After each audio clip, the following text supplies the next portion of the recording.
हे चुकीचं आहे. इंडियापेक्षा चांगलं फूड का मिळतं इकडे?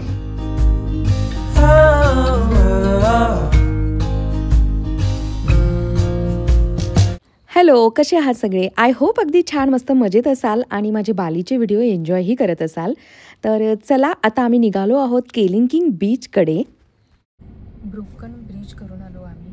मध्येच इंडिया गेटला जेवलो, जे मी तुम्हाला बोलले की तिथं तो इंडियन ओनर नव्हता, पाकिस्तानी वाल्याचं ते रेस्टॉरंट होतं.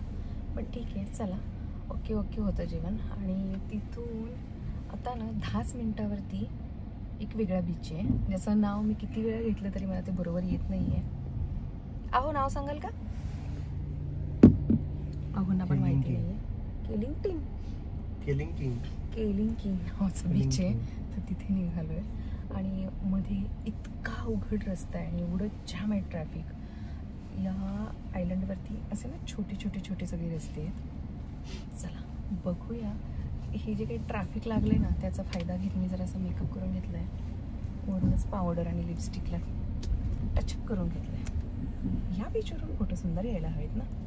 ओके, गॉगल पण चेंज. एवढी सारी मी गॉगल घेऊन आली आहे.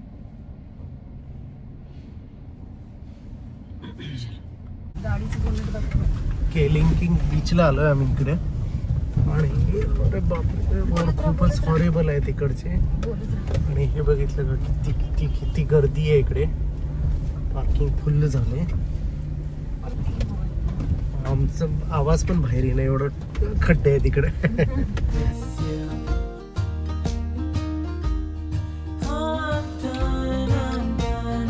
इकडे काहीतरी नवीन स्विंग बनवतायत वाटतं, मस्त.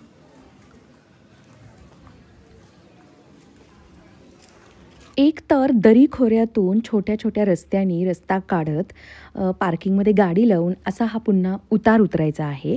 आणि या क्षणी मला काहीही कल्पना नव्हती की मी एक्झॅक्टली कुठे जाणार आहे आत्ता आणि कुठे चालली आहे. हे बघा, ट्रिपला निघण्यापूर्वी आयटनरीचा अभ्यास करणं किती गरजेचं असतं, किती महत्त्वाचं असतं, हे मला आजच्या या माझ्या एक्सपिरियन्सवरून कळालं.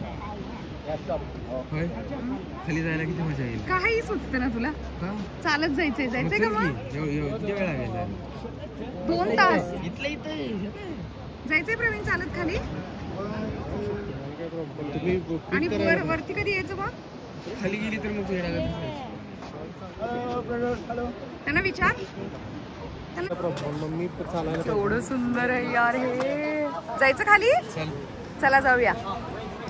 फक्त शूट जरा कमी करा, कारण पडलं नाही.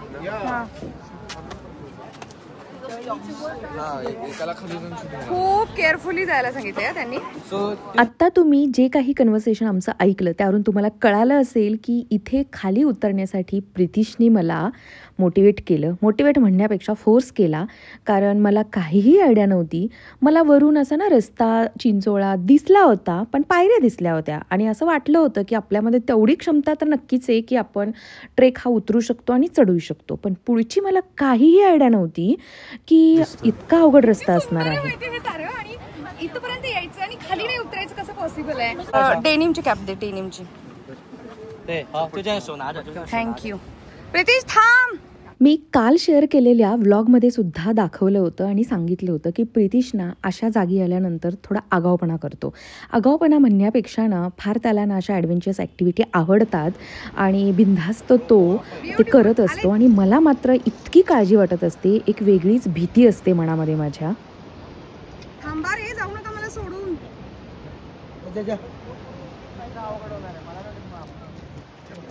आले.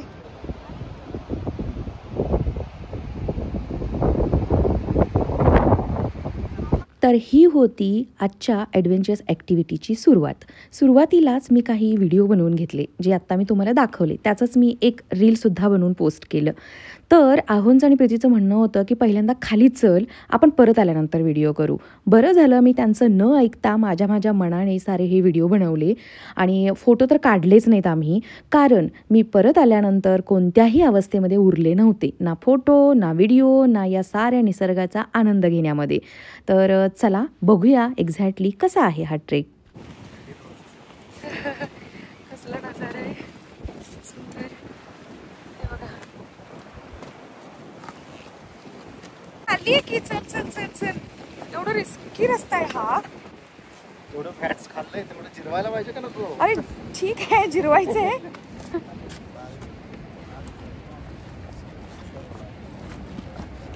सगळीकडून मी शॉट घेते, सगळीकडून. चला चला चला चला.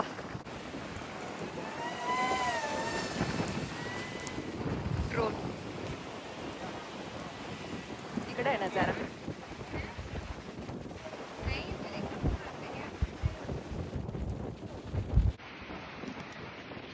कॅप जायची भीती आहे. मी जिथे उभी आहे ना तिथे साईडला तुम्हाला रेलिंग दिसत असेल. ते रेलिंगसुद्धा लिटरली लाकडाचं बनलेलं आहे आणि हे खरंच खूप रिस्की आता आहे. पायऱ्या पण संपल्या, तिथपर्यंतच पायऱ्या होत्या. आता हा असा रस्ता चालू झालाय. चला. स्ट्रगल बघितलं का किती चालू आहे यांचा.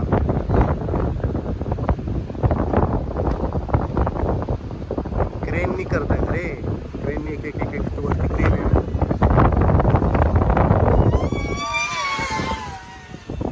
हा स्ट्रगल काही दिवसांनी संपणार आहे, कारण इकडं ते स्टेअर्स बनवत आहेत. गव्हर्नमेंटचं काम चालू आहे यांचं. क्रेन लावली वरती. सगळ्यात महत्त्वाचं, नुसा पेनिडा या आयलंडला जेव्हा केव्हा व्हिजिट करायची असते ना तेव्हा शॉर्ट घालायची असते. म्हणजेच आजच्या या दिवसासाठी कम्प्लिटली चुकीचा ड्रेस मी घातलेला आहे. खाली उतरताना लिटरली तो फ्रॉक असा हवेने माझ्या तोंडावर येत होता. म्हणजे मला ना त्या स्टेप्सही दिसत नव्हत्या. अर्थातच आता अर्ध्या रस्त्यातून त्या स्टेप्सही गेलेल्या आहेत. दगडं चालू झाली आहेत आणि त्या दगडांमधून सुद्धा नॉर्मल रस्ता नव्हता. चल चल.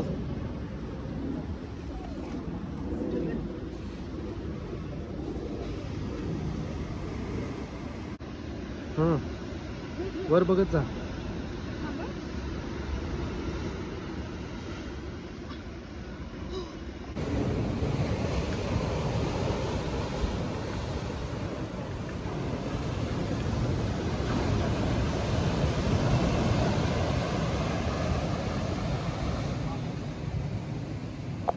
हो गया, इधर देखो. चला चला. या क्लिपनंतर शूटिंग बंद करण्यात आलं, कारण शूट करत आपण उतरूच शकत नाही, इतका खतरनाक रस्ता होता. Come on. डन. इतका स्ट्रगल आयुष्यामध्ये मी कधीही अशा प्रकारचं ट्रेकिंग केलेलं नव्हतं. म्हणजे लिटरली अर्ध्यापर्यंत आल्यानंतर मी या दोघांना रिक्वेस्ट करत होते की आपण चुकीच्या जागी येऊन फसलो आहोत, प्लीज वरती जाऊया आपण. पण या दोघे म्हणजे हे ऐकतील कसले ना. फार या दोघांना अशा ॲक्टिव्हिटी करण्याची हौस, आणि मी मात्र आंधळेपणानं यांच्यावर विश्वास ठेवून या ट्रेकला आली आहे आणि येऊन फसली आहे. आता माझ्याकडे ऑप्शनच नाही आहे. आणि हे बघा, एकतर स्ट्रगल करत इथपर्यंत मी पोहोचली आहे, पण इथून त्या समुद्राच्या बीचवर म्हणजे उतरण्यासाठी सुद्धा लिटरली प्लेन जागा नाही आहे. एवढी मोठी लॅडर उतरवून खाली उतरायचे. म्हणजेच तुम्ही म्हणजे कळालं असेल तुम्हाला की काय स्ट्रगल होता हा सारा.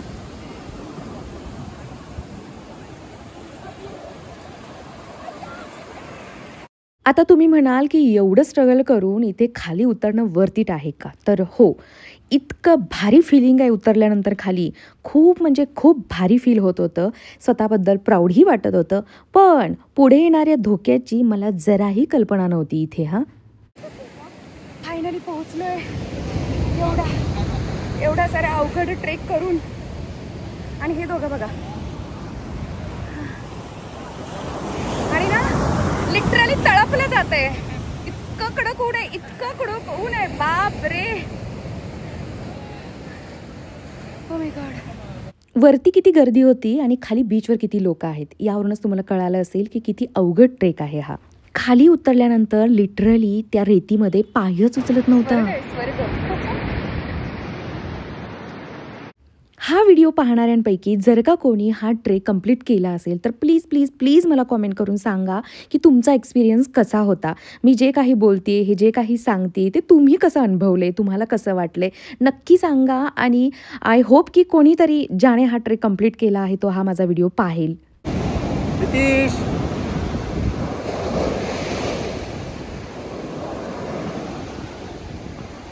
प्रितीश मात्र जाम खुश होता या साऱ्या ॲडव्हेंचरस ॲक्टिव्हिटी करून. त्याला ना इथे स्विमिंग करायचं होतं, पण तुम्ही पाहताय ना की या समुद्रातील लाटा किती शक्तिशाली आहेत. आणि सांगितलं जातं हां पर्टिक्युलर की या समुद्रामध्ये पोहण्यासाठी अलाउड नाही. खूप धोकादायक आहे हा सारा समुद्र.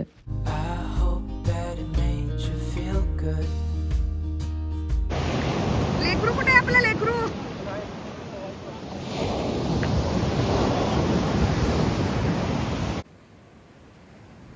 प्रितीश प्लीज वरती ये. ऐकलत तुम्ही? हा मुलगा बिलकुल ऐकायला तयार नव्हता.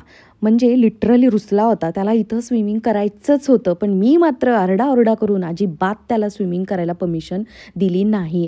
आणि आत्ता जेव्हा मी थोडासा अभ्यास केला या बीचबद्दल, या ट्रेकबद्दल, तेव्हा मला कळालं की 2015मध्ये द इंडियन एक्सप्रेसनुसार अगदी अनपेक्षित अशा लाटा आल्या होत्या आणि त्या लाटांनी पर्यटकांना समुद्रात ओढून अनेक लोकांचा मृत्यू झाला होता. बघा, इतकी डेंजरस प्लेस आहे ही. आणि आमच्या गाईडनं सांगितलं होतं. आणि तुम्ही लिटरली बिलीव्ह नाही करणार, तो गाईड प्रॉपर लोकल आहे इथला, नुसा पेनिडाचा.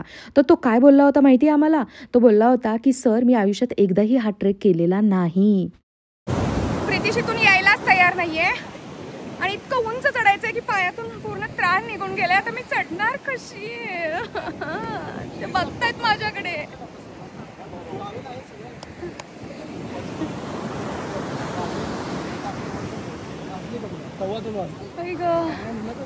काय जन्नत आहे यार.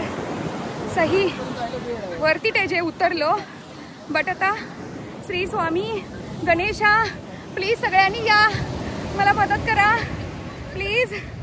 माझे गुडघे असे लटपटायला लागले. मी चढणार आहे कशी प्रितीश? बट माझ्या प्रितीसाठी हे खूप खास होतं, त्याच्यासाठी आम्ही खाली उतरलो. आम्ही दोघं असतो तर कदाचित उतरलो नसतो, एवढं डेअरिंग केलं नसतं. या रेतीमधून ना चालता पण येत नाहीये. मी दाखवते किती उंच आहे इथून. हे बघा, हे असं असं असं असं असं असं असं इकडे जायचंय. आणि आम्हाला टाइम लिमिट पण आहे, कारण आमची ना स्पीड बोट आहे. ओके, हे दोघं झाडाखाली गेलेत. 2 मिनिटं सावलीला थांबते मी. फास्ट एकदा दर्शन घ्या. काय यार, तू अख्खा एवढा आलो खाली कशासाठी? काय अरे स्विमिंग करू नका म्हणून सांगितले आपल्या. अरे आपल्या ड्रायव्हरने नाही सांगितलं. पाण्यात जवळ जाऊन बसलो असतो. नको बसायला, नको अंगावर पाणी घेतलं असतं. नको. जेवढं भिजलोय ना तेवढं इनफ आहे आता. चलो. आम्ही इंडियन असून सनस्क्रीन लावत नाहीये. म्हणजे मी लावलं होतं ॲक्च्युली सकाळी, बट इथे हे एवढे गोरे चिट्टे असून सनस्क्रीनचा स्प्रे मारतायत. आणि आम्हाला कॉन्फिडन्स बघा, कारण बरोबर आहे हो, काळ्यांना काय काळहून अजून फरक पडणार. निसर्ग एन्जॉय करणं जास्त महत्त्वाचं आहे. मी हसती आहे, खरं खरं सांगू, मी आतून खूप हादरली आहे, कारण मला नाही माहिती की मला ते चढता येणार आहे का नाही, किंवा मी फरपटू काय ते सरपटू तरी शकणार आहे की नाही. या सौंदर्याला भुलून उत्साहाच्या भरात अगदी जोशात जोशात आम्ही खाली आलोय. पण माझ्या दृष्टीनं आता ही चढाई करणं खरंच खूप मुश्किल झालं होतं.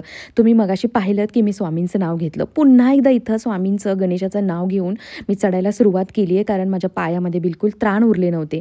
आणि ज्या वेळेला माझ्या डोळ्यासमोर अंधारी आली, चक्कर आल्यासारखं होत होतं ना, अंगातून असे पूर्णपणे शहारे येत होते, वरून सूर्य तळपत होता. ते लिटरली ते साईडचे लाकडाचे रेलिंग आहेत ना, ते कडक कडक भाजत होते हाताला. म्हणजेच आम्ही खूप चुकीच्या वेळी खाली गेलेलो होतो. आणि तिथे ना एक छोटंसं माकडाचं पिल्लू आलं मध्येच, तर ते माझ्याकडे एकटक बघत होतं, मी त्याच्याकडे एकटक बघत होते, अगदी दयेच्या आशेच्या नजरेने. आणि मी बजरंग बलीचं नाव घेतलं त्याला बघून आणि म्हटलं प्लीज मला वर पोहोचवा. मला ना एकच टेन्शन होतं की जर का मी इथे चक्कर येऊन पडले तर प्रवीण मला कशा पद्धतीनं वरती घेऊन जाईल, म्हणजे त्याची किती हालत खराब होईल. आणि तेच सगळं आठवून आठवून मला त्रास होत होता. खरंच झालं होतं वैठान.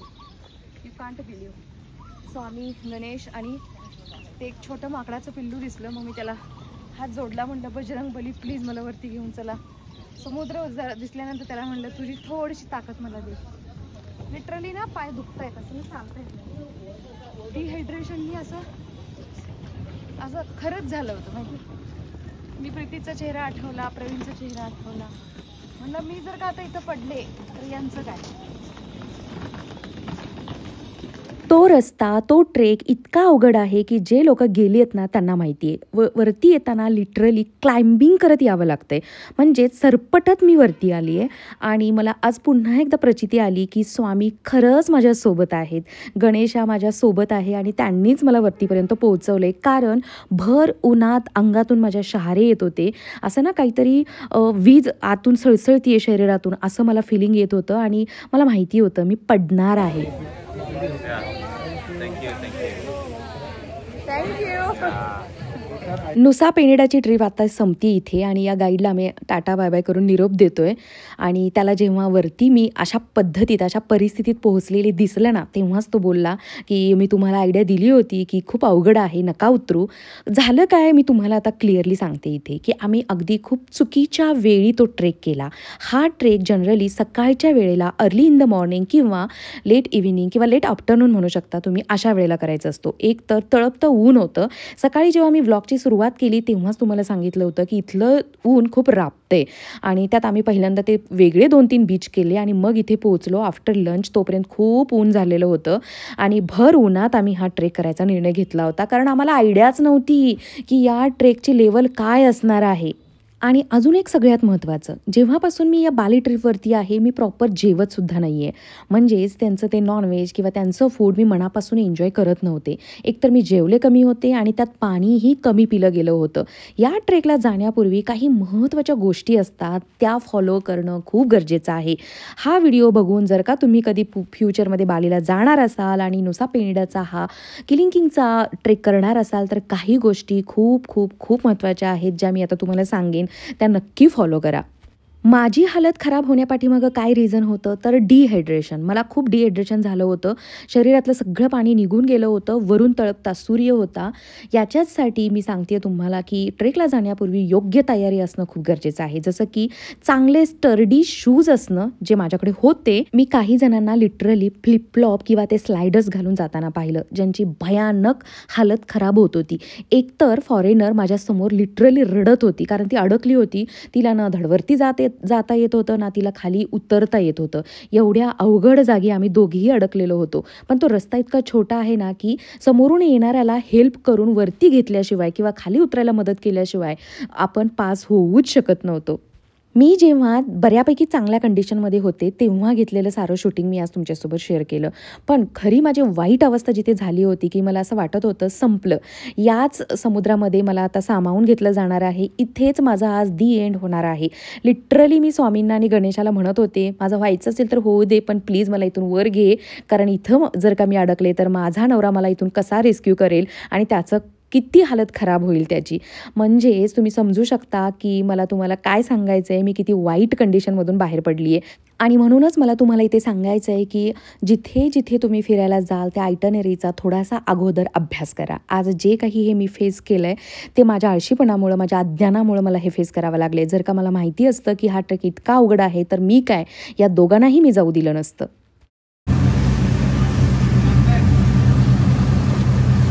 थोडक्यात काय, हा ट्रेक अतिशय घाम गाळणारा, तीव्र उताराचा आणि अतिशय धोकादायक आहे. सुंदर सुंदर दृश्यांना पाहून चुकीचा निर्णय घ्यायचा नाही आणि खाली समुद्रकिनाऱ्यावर पोहोचल्यानंतर फक्त नजारा सुंदर आहे त्याचा आनंद घ्यायचा. जास्तीत जास्त किनाऱ्यावरती पाय भिजवायचे, पण कुठल्या क्षणी एखादी जबरदस्त लाट येऊन आदळेल आणि आपल्याला आतमध्ये घेऊन जाईल याची गॅरंटी नाही. आणि म्हणूनच जेव्हा केव्हा तुम्हाला तुमच्यावरती विश्वास असेल, तुमची शारीरिकदृष्ट्या तयारी असेल, म्हणजेच तुम्ही तंदुरुस्त असाल आणि तुमचा आत्मविश्वास चांगला असेल, भरपूर पाणी सोबत घ्या, एनर्जी ड्रिंक घ्या, चांगले कम्फर्टेबल शूज घाला आणि अर्ली इन द मॉर्निंग किंवा लेट आफ्टरनून हा ट्रेक करा. अगदी माझी जेन्युइन रिक्वेस्ट आहे. एवढं कंटाळून वाटलं नव्हतं की मी बाहेर जेवायला जाईन, पण बाहेर जेवायला निघाले, कारण खास माझ्यासाठी मला इथलं बिलकुल फूड जात नाही आहे अजिबातच. त्यामुळेच कदाचित हे डिहायड्रेशन झालं होतं मला. आणि आम्ही ना एक छानसं इंडियन रेस्टॉरंट शोधून काढलं आहे आणि तिकडे निघालो आहे. आणि निघालो आहे कशाने माहिती आहे, तर इथला एक्सपिरियन्स घ्यायचं सुरू आहे. आम्ही कॅब ऑनलाईन बुक केली आहे. बघूया आता 4 मिनिटात कॅब येणार आहे. हे लोक पुढं गेलेत, मी निघते आहे आणि सांगेन मी रेस्टॉरंट कसं आहे, कुठून कसं बुक केलं होतं. चला. ह्या हॉटेलचा पुरेपूर आनंदसुद्धा घेऊन झाला नाही. इथं आम्ही स्पा केलं होतं. स्पा नाही, मसाज, कपल मसाज. म्हणतोय आपल्या रेस्टॉरंटमध्ये इथे खाऊया. यांचं ना हे फूड आहे ना बालीचं नाही यार, हे आम्ही राहिलेलं हॉटेल आहे बरं का. पण आता आम्ही कॅब करून बाहेर निघालो आहे, कारण यांचं फूड खाऊन माझं पोटही भरत नाही आणि माझा आत्माही तृप्त होत नाही. हॉटेलच्या लॉबीमध्ये आल्यापासून आम्ही आराम केला नाही, म्हणून मी आराम करते कॅब येईस तोपर्यंत.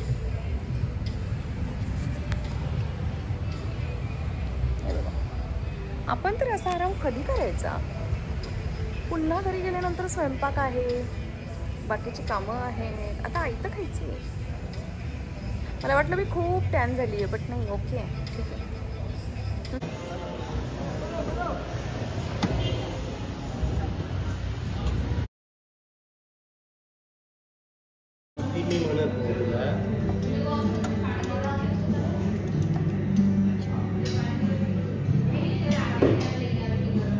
तू शिकू नको रे, शिकू नको रे. आपण काय मागवले? मी एक साधा डोसा मागितलाय 75,000चा. 75K म्हणजे किती होतं? 75K means 450. 10,000 रुपये म्हणजे 50 रुपये. सतापतचा हा तेवढे स्वतः तरी एवढं कुठं. आता बघ हे एक मागवलं आपण, हे झाले आपले 600 आणि अजून इकडे हे बघा, एक रोटी कितीला? एक रोटी 25 केला. 25 म्हणजे किती झालं? 100-120 रुपये. आणि एक नान कितीचं आपलं? एक साधं 40. सुखसागा या नावाच्या हॉटेलमध्ये सेमिनियाकला आम्ही आलेलो आहे आणि काय यमी फूड होतं इथे. पहिल्यांदा माझा आत्मा तृप्त झाला बालीमध्ये इंडियन फूड खाऊन. इतकं टेस्टी आहे. प्रदेश काय म्हणणं आहे तुझं? नाही हे चुकीचं आहे. हे इंडियापेक्षा चांगलं फूड का मिळतं इकडे? का मिळते? काहीच कळत नाही. ही भाजी पण टेस्टी आहे. डोसा तर एवढा टेस्टी आहे, एवढा सॉफ्ट आहे. वाव.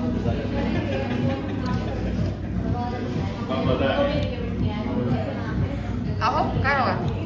इंडियन फूड मिळालेलं आहे खायला. इतकं बरं वाटतंय. आज पोटही भरले आणि आत्माही तृप्त झालाय. कसं पण असू दे, बट इंडिया इज बेस्ट. कसं पण असू दे, आमचं इंडिया खाण्याच्या बाबतीत इंडियाज बेस्ट. माझं फुल राहिलं आहे अजून. निसर्ग आहे इथे खूप छान, पण याचं फूड नाही आवडलेलं मला. या दोघांनी खूप एन्जॉय केले फूड, मी नाही. आम्ही सेमिनियाकला जिथे राहिलो आहे ना, त्या हॉटेलपासून 5 किलोमीटर अंतरावरती हे सुखसागा आहे.